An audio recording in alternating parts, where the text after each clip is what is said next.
अच्छा भैया, पुनः एक वीर राष्ट्र गीत लेकर के आप लोगों के बीच में मैं प्रस्तुत हुआ हूं। हमें आशा नहीं, उम्मीद है कि आप लोग जरूर पसंद करेंगे। खानदान का परिचय इतिहास गवाह, किसी से छुपा नहीं है। तनी से आवा मास्टर भूमिका में भाव लगा के।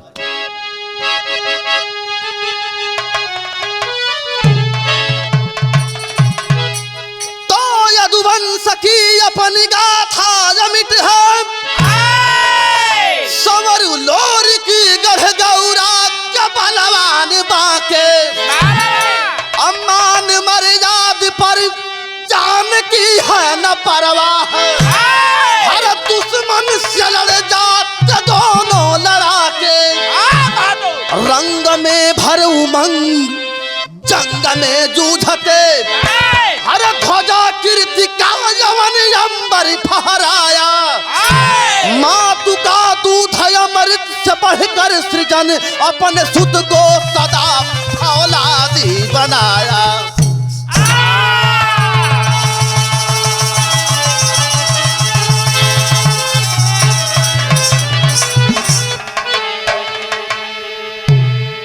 देखा, मतारी के दूध में बड़ा पावर मिलल।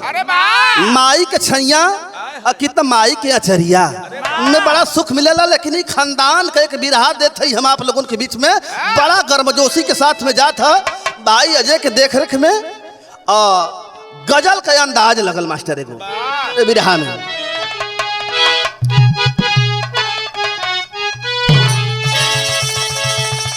किसी आशिक ने मासूका से कहा है कि परवाने जल रहे हैं आज तेरा इश्क में तमाम, जानम हाय जानम, आज जानम जरा इस आग में, जानम जरा इस आग में, और तू खुद को जला के दे।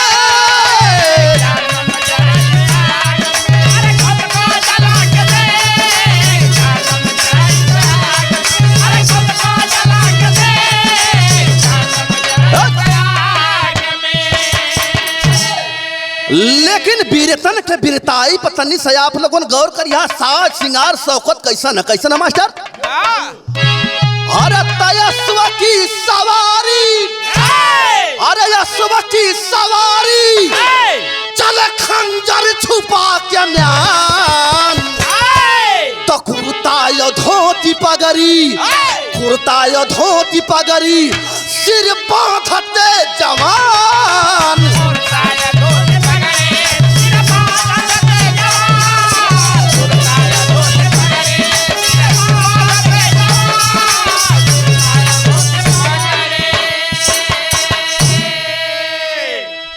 दादा लोरिक और संवरू मजरी माई खोइलन, ये लोगों विरासत में दे के धोती कुर्ता पगड़ी जो हमने के गई नहीं, आज लोग वही का नकल करत है। बिरहा के तनी सा जौहरी में 2 लाइन का अटकर बस खाली बानगी के तौर पर है।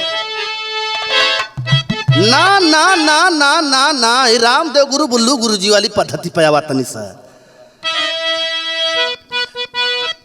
बस बस बस बस बस बस, मशहूर था नगर या गोरी,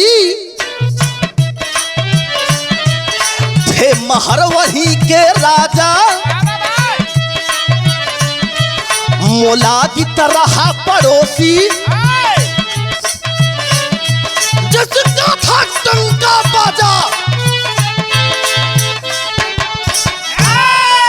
बड़ा अभिमान रहल, बड़ा अपने पौरुख पर नाज रहल, मोलागित एकदम डंका बजत रहल। लेकिन यह अभिमान था बल पौरुष पर, उसके थे छठे सेनानी, दुल्हन का कोई डोला जो उस राज से गुजरे ज्ञानी।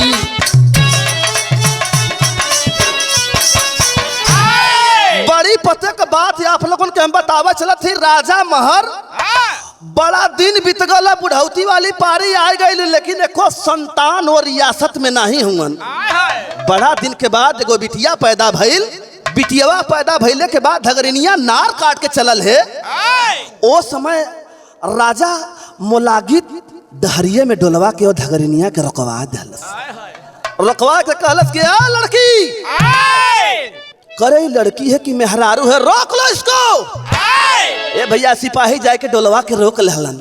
धगरिनिया निकलस कलस की करे तोरा लाज ना लगा था अपन ही राज रियासत के बेटी बहन के चाची के मतारी के तू डोलर को थे करे ना जानत थे कि हम राजा महर के एक बिटिया पैदा भइल है सजही का छछा धार दई बरसत हवन। दिखाई खुशी है ओ जने से हम नार काट के आवत ही तोर पद में चाची मतारी लगब रे। हट दूल्हा बैला दलस देखा बात लग गई तुरंत उठल ओ जन से कैले का बिरहा में तर्ज लग गई।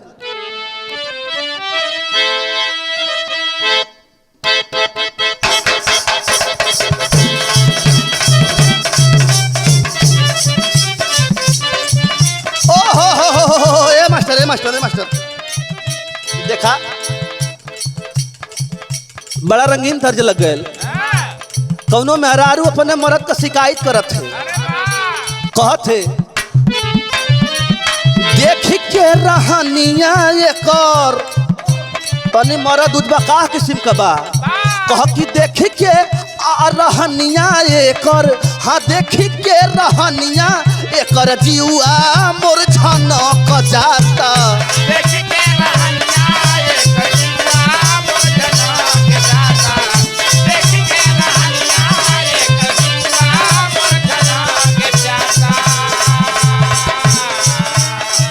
देखते बेला जसोकी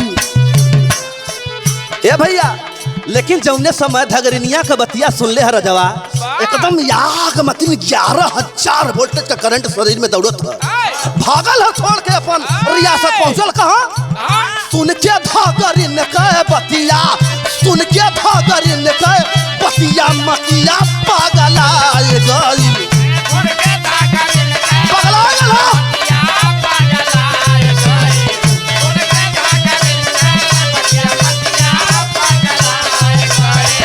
सुन के धगरिन के बतिया मतिया पागला गई जैसे बदरवा पीछे बिजली छटपटा गई जैसे बदरवा।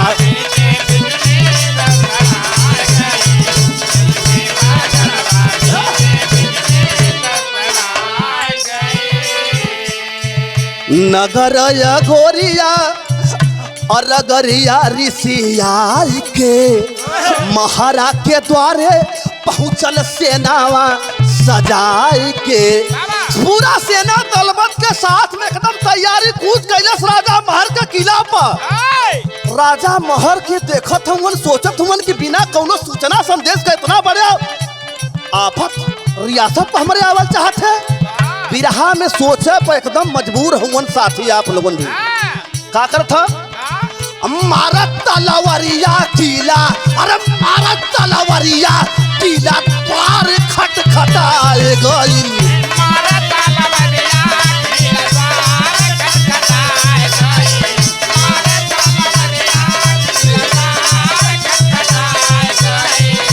मारा तलवारिया किला द्वार खटखटाए गई जैसे बदरवा पीछे बिजली छटपटाए गई। जैसे बदरवा पीछे बिजली छटपटाए गई, जैसे बदरवा पीछे बिजली छटपटाए गई। ए भैया जाए के किलवा पर तुरंत चढ़ाई कैलस राजा महर के गर्दनिया पर हाथ रख के कहलत कि सुना बिटिया देबा के मूड़ी कटोइबा अपन। राजा महर ए पंचो एकदम चुपचाप टुकुर टुकुर ताकत हुआ। रानी महरा लिया के बिटियावा के कहने के ला जब यही से तुम्हारे आसपास पूरा हो सकत है तला बिटियावा के कलाई में एगो कंगन बांध के और राजा मोलागित एगो गर्दनिया पर तलवार राजा महर के रखले बा। रानी झरझर झरझर रोवत है लेकिन भाव बिरहा में बदल गल। कैसे मास्टर?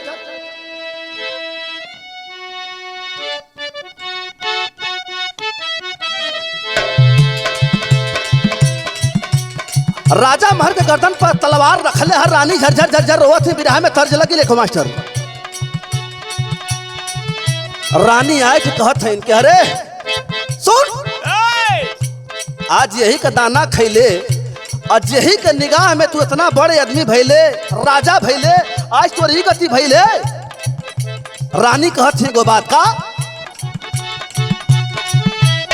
अरे तो बेहाया ने क्या सूझे बेहाई और तो है लाज न तनिको आई।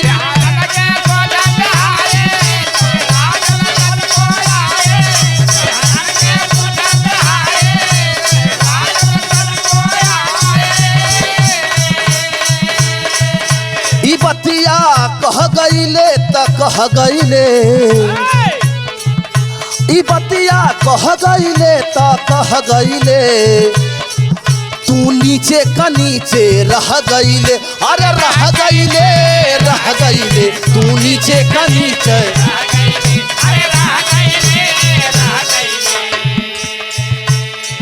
भाग जो नहीं तो पीट पाट जइबे, भाग जो जल्दी बेगन।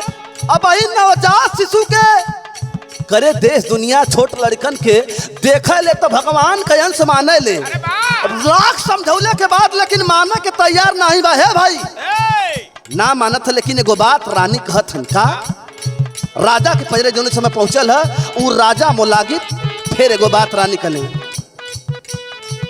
का कहले बा,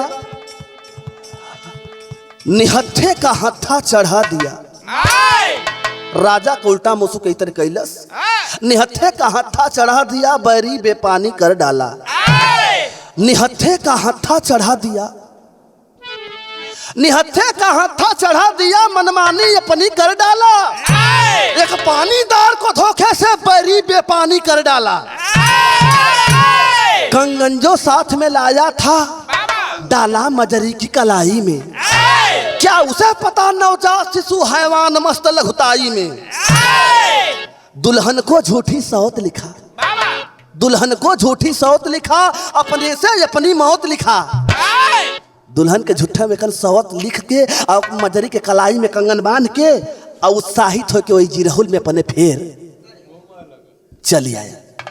इंतजार करे लगल समय का कब की जवान हुई, लेकिन ए बिरहा में फिर एगो तर्ज लगिल मास्टर कैसे देखत हुवन और सोचत हुवन मन में अपने राजा महर, कहत हुवन कि बेटी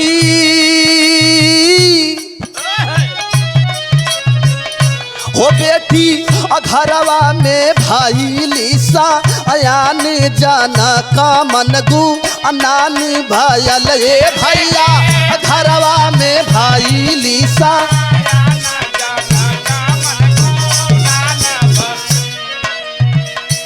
वरना पाए हुए लाचार अबिटिया भैली सर के भार, अबिटिया भैली सर के भार। त घूमी घूमी भैल नगरिया पर शान, जनक मन गुनान भयल। बड़ा लाचार हुवन राजा महर, बहुत लाचारी में हुवन, अपने रियासत में झंखत हुवन। लेकिन एक जगह पहुंचल हुवन, कहा खोजत खोजत हेरत हेरत पहुंचलन, कहा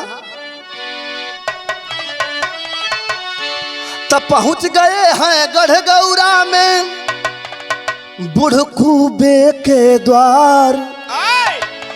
बेटी जोग बर पा बेटा को छाई खुशी अपार।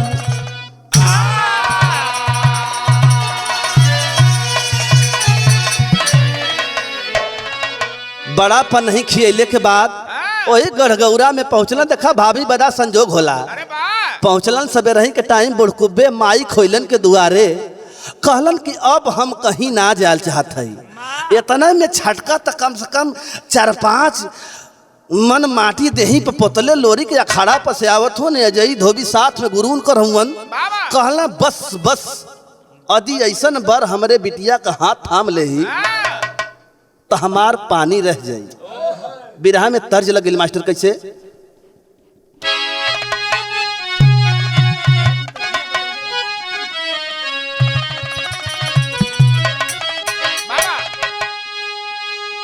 साहित्य पताई लिखाए के बेटिया जोग बर पाए के आ कथना अनुसार राजा महर अपने रियासत में पहुंच के बाराती के सेवा का संजाम रचत हुवन।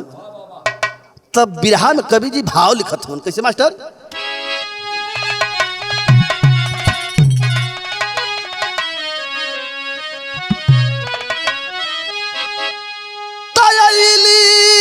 बरतिया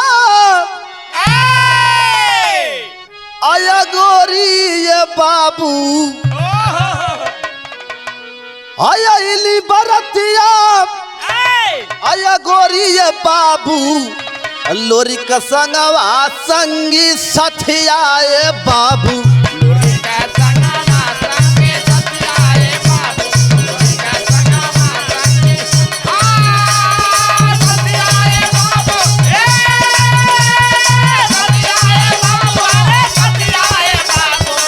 लोरी का संगवा संगी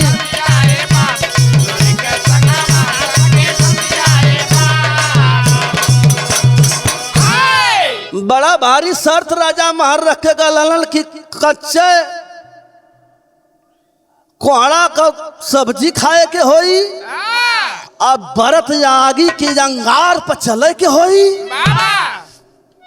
तब जाके हमारे बिटिया का मांग भराई। बड़ी बड़ी शर्त रहल कुल। तब बुढ़ कुबे बंद रहल झांपी मझारी और राजा महर के कथन अनुसारी अरे तनमहन कर रहली जमत आए बाबू लोरी का संगवा संगी साथे आए बाबू और लोरी का बुद्धि कलेवा परीक्षा और राजा पूछाए प्रश्न होखा समीक्षा अरे तब बुद्धि विवेक वाली बती आए बाबू लोरी का संगवा संगी साथी आए बाबू।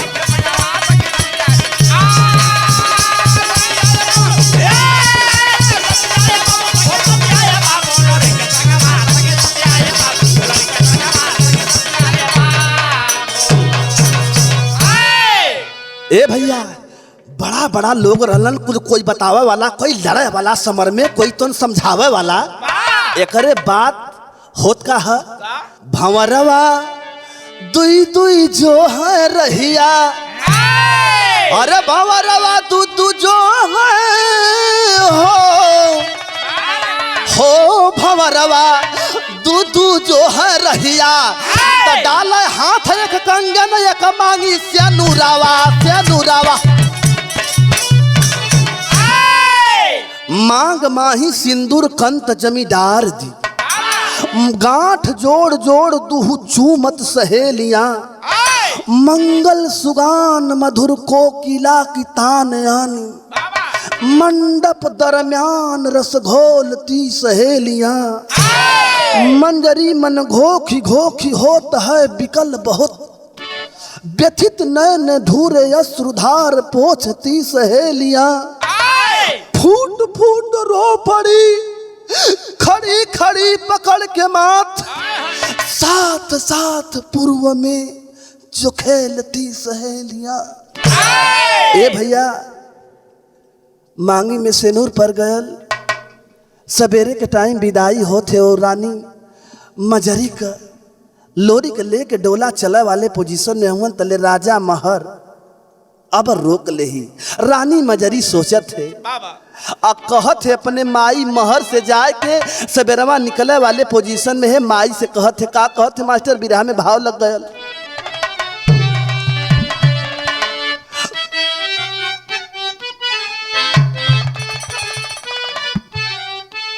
कहत है कह की देईदा खोई छावा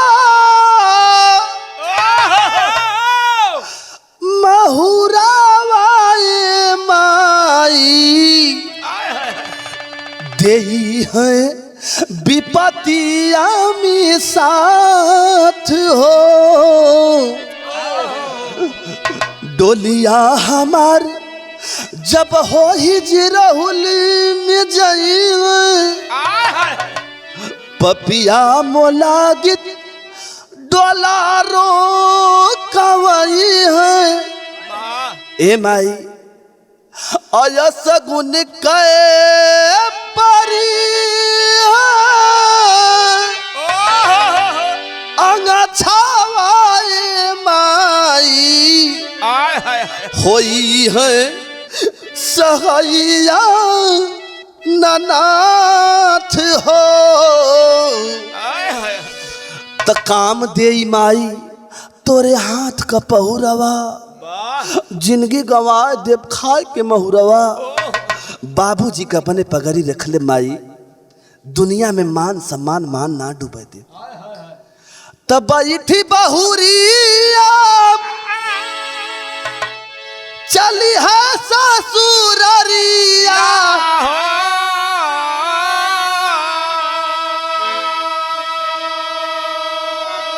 अजी राहुल में डोला जब की आई गईल बाबूजी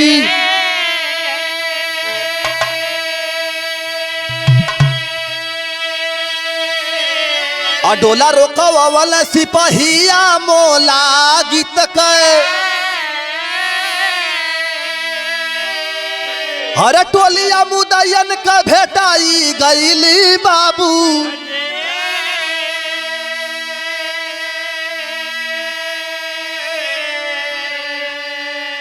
तल लोरी का गरजी कहा अरे छोड़ी डहरिया हो नहीं तमऊ तमेड़ा राई गईली बाबू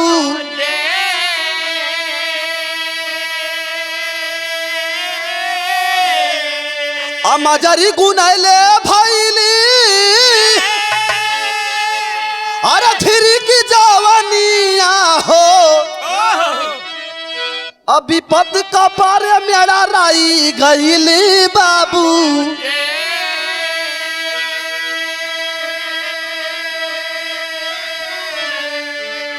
ए भैया कहे कि हट जाओ इस डोला के सामने से हट जाओ। जब यह छोटी नवजात शिशु थी उसी समय मैंने इसके कंगन में कलाई में कंगन बांधा था। हट जाओ रास्ते से। राजा मोलागी हटा रहल है लेकिन लोरी कहत होन कि हट जाओ यदि अपनी सलामती चाहते हो तब भयल का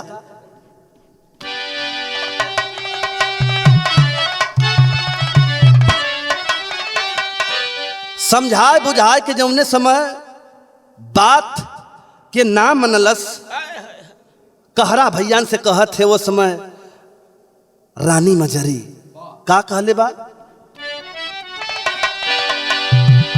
अरे तेगा भाला ले करके अलस करिया वही जिरहुल में अब दोनों तल में ठना गई तलवरिया वही जिरहुल में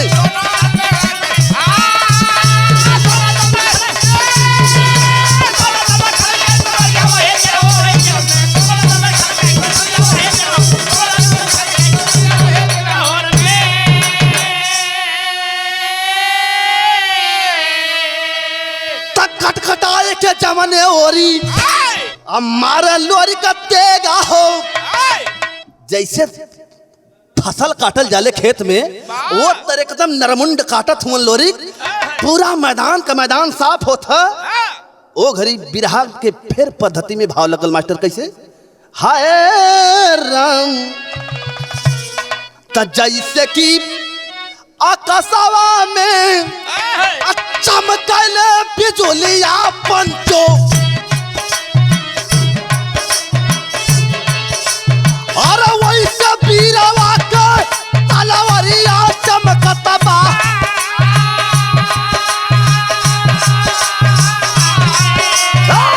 जैसे कि किसान काटे और लगला फसलिया भैया और काटी काटा लोरी की हल करता नया लगा अरे राजा मोला की चचा बोला चाल होई गई ना भैया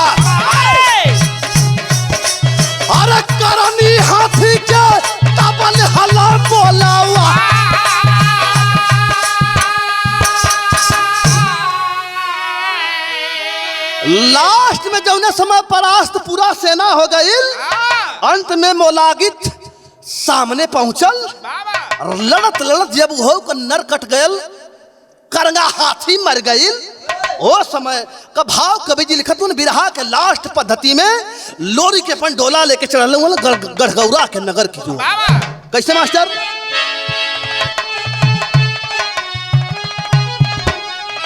अरे तया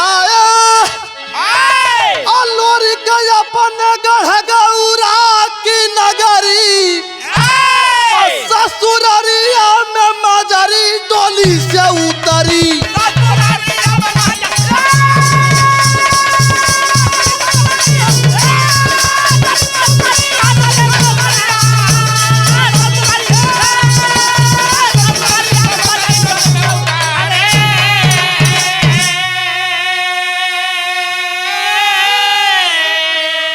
गांव घरे के त्रिया दुल्हन देखन को जुटियाई, रूप देख कर मजरी के एक दूसरे से करे बड़ाई। तयाई कुल में सुघर बहुरिया हो बुढ़कू बेकी बखारी।